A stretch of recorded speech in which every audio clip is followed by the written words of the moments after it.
I have a pretty good app to review this week. It's called My Maps Editor by Google. If you just search in the market for My Maps, you'll be able to find it. It's a free app. It's been around for a while now. It's kind of one of those apps that I installed when it first came out, and I had used it quite a bit. And several wipes later, I'd forgotten about it. So I reinstalled this app on my phone, and I'm really still liking it. It's a lot like the map editor on the desktop. It has the same feature set. It's pretty feature complete.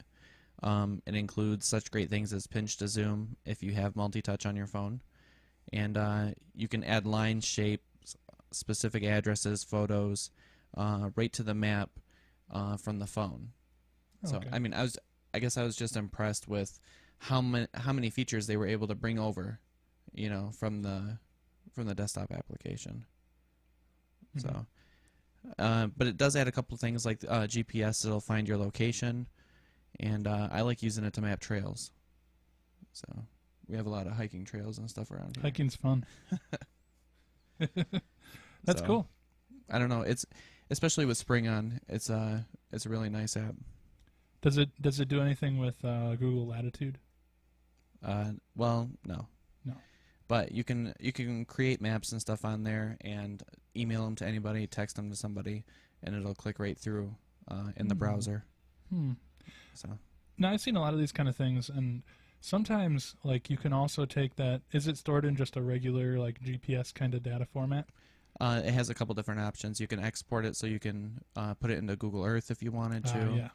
So there's all Cool. kinds of good stuff. Yeah, because I've seen that used a lot where like people will take photos or like a photo walk or something, and they'll add those photos to their little trail that they took as they went around. Yeah, and that's exactly what you can do with this. Cool. So you can mark each individual Oh spot. yes, I see that in the notes.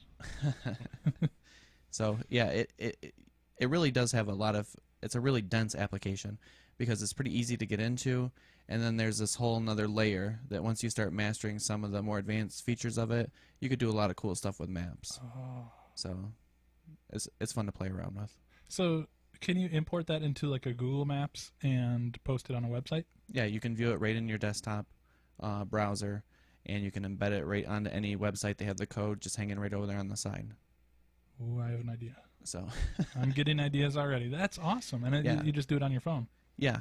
So, and the whole thing syncs right up to your account. So if you've made any other maps on your desktop browser, you'll be able to view those and edit them right on your phone. And it's the same way. You could finish another map on the desktop later that you were making out in the field. I thought this was kind of nerdy at first, but It's, now see I don't it's know. awesome. It is, but like it's one of those accessible nerdy things. Yeah. You know.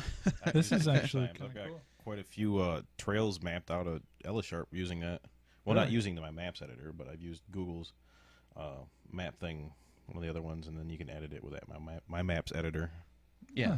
Well, there's other applications that like some of the run applications. Yeah. Well, export those files. Those can be imported right into this. Ooh. You know what I mean? And you can edit those maps. So like if you export it and have it saved to your My Maps, you could show that to somebody, right off of your phone or have it on the desktop. So I mean, it's a very powerful application. Yeah. Powerful. I wish there were enough techie people in Jackson that we could do like some kind of scavenger hunt or something with Yes. that. That's what geocaching's for. I know. There's This would some. be cool because then you could put it on the website in a viewable format. Yeah.